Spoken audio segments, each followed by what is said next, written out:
दोन आरोपी अटक केलेला आहे सध्या आम्ही. शाहरुख उर्फ शाहरुख कबूतर तसेच उबैद हा दोन्हीला आपण अटक करून कोर्टमध्ये आज पेश करत कोर्टमध्ये पाठवत आहोत. हा दोन्हीच्या फिजिकल आणि डायरेक्ट इन्व्हॉल्वमेंट होता जे भाग्यनगरमध्ये 4 तारीखचा मर्डर झाला होता. शेवटचा प्रश्न की गुन्हा केल्यानंतर त्याला वेश बदलला होता का पोलिसांनी त्याला पकडले किंवा त्याला ओळखले? असा दिसतो की ते हेड शेव केला होता आणि मूछ त्यांनी ग्रो केला होता. त्यांचे प्रयत्न होता की पोलीस आम्हाला ओळखू नये किंवा आजूबाजू फोटोमध्ये आम्ही त्याच सारखा दिसू नये. त्यांचे प्रयत्न होता आणि ते सेल्फ बूस्ट पण करत होता की आम्ही कबूतर आहोत आणि गुन्हा कळल्यानंतर आम्ही पळून जातो, आम्ही पोलीस आम्हाला पकडू शकत नाही. पण असा झालेला नाही. नांदेड जिल्ह्याला यश आलेला आहे आणि त्यांना आपण पकडून लॉच्या समोर घेऊन जातो. कबूतरचे मोठा क्राईम हिस्ट्री आहे. त्यांच्यावर MPDA सुद्धा प्रपोज होता आणि असा दिसतो की 10-12 गुन्हे त्यांच्यावर आहे, प्रॉपर्टी ऑफेन्स आणि बॉडी ऑफेन्स दोन्ही. आणि ते सध्या प्रयत्नात होतात की एक छोटा मोठा गँग बनवू आणि अदर जे गँग आहे त्यांच्यासोबत मिळून नांदेड जिल्ह्यामध्ये दहशत पसरवण्याची त्यांची प्रयत्न होतात. आज आपण जे काही प्रेझेंटेशन दिलं त्यामध्ये दाखवण्याचा प्रयत्न केला की कुठली गुन्हेगारी नांदेडमध्ये वाढलेली नाही, त्यावर पोलिसांतर्फे काय सांगणार? मी आवाहन करणार की जे एक परसेप्शन बनत आहे किंवा चुकीची एक आपण कोट अनकोट वर्ड वापर करतो की वाढती गुन्हेगारी किंवा नांदेड क्राईमचा हब झालेला आहे, हा एक रॉंग नरेटिव्ह आहे.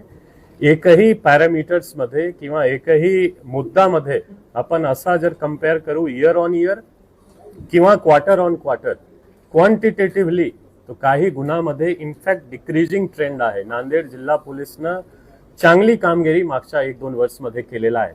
क्वांटिटेटिव्हली सुद्धा गुणात्मक जर आपण कम्पेअर करू त्यामध्ये सुद्धा बरेच असा ट्रेंड दिसतो की नांदेडमध्ये सिव्हिक कल्चरमध्ये खूप इम्प्रूव्ह झालेला आहे. आपण मिरवणूकचा विषय असो, जयंती सण उत्सवचा विषय असो किंवा मागच्या इलेक्शनमध्ये नांदेड जिल्हा पोलीस किंवा नांदेडकर असा एक समन्वय आहे आणि असा दिसत नाही की क्राईम मध्ये वाढ झालेला आहे. तो इथे बरेच इंडस्ट्री पण आहे, सर्व्हिस इंडस्ट्री आहे, मेडिकल इंडस्ट्री आहे, एज्युकेशन इंडस्ट्री आहे.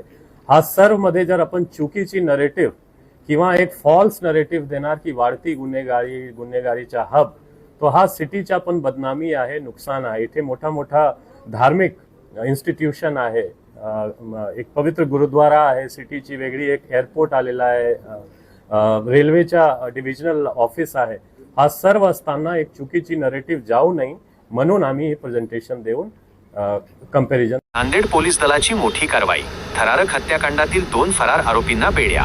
नांदेड शहरात काही दिवसांपूर्वी घडलेल्या एका खळबळजनक हत्याकांडात नांदेड पोलिसांनी मोठे यश मिळवले आहे.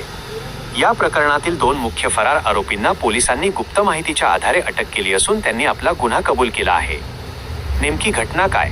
4 एप्रिल 2026च्या मध्यरात्री साधारण रात्रीचा 1:10 ते रात्रीचा 1:30 दरम्यान ही घटना घडली होती. प्रफुल्ल उर्फ अर्जुन सिंग गजानन चव्हाण हे आपल्या मित्रासह चित्रपट पाहून घरी परतत असताना कॅनॉल रोडवरील E-स्क्वेअर जवळ जुन्या वादातून त्यांच्यावर चाकू आणि तलवारीने भीषण हल्ला करण्यात आला होता. या हल्ल्यात प्रफुल्ल यांचा जागीच मृत्यू झाला होता, ज्यामुळे शहरात भीतीचे वातावरण पसरले होते. पोलिसांची शोध मोहीम. या प्रकरणात सोनू रावत आणि साहिरे नावाच्या 2 आरोपींना यापूर्वीच अटक करण्यात आली होती, मात्र इतर काही आरोपी फरार होते. जिल्हा पोलीस अधीक्षक अविनाश कुमार, अप्पर पोलीस अधीक्षक अर्चना पाटील आणि सूरज गुरु यांच्या मार्गदर्शनाखाली स्थानिक गुन्हे शाखेचे पोलीस निरीक्षक उदय खंडेराय यांनी तपासासाठी 5 विशेष पथके तयार केली होती. अशी झाली अटक. शहरात सुरू असलेल्या कॉम्बिंग ऑपरेशन आणि नाकाबंदी दरम्यान पोलीस उपनिरीक्षक मिलिंद सोनकांबळे आणि त्यांच्या पथकाला मिळालेल्या गुप्त माहितीनुसार 20 एप्रिल 2026 रोजी सापळा रचून 2 फरार आरोपींना ताब्यात घेण्यात आले. अटक करण्यात आलेल्या आरोपींची नावे: 1. शेख शाहरुख उर्फ कबूतर शेख अजगर. 2. शेख उबैद शेख अजगर. दोन्ही आरोपींनी चौकशी दरम्यान आपला गुन्हा मान्य केला असून त्यांना पुढील कारवाईसाठी भाग्यनगर पोलीस ठाण्याच्या ताब्यात देण्यात आले आहे.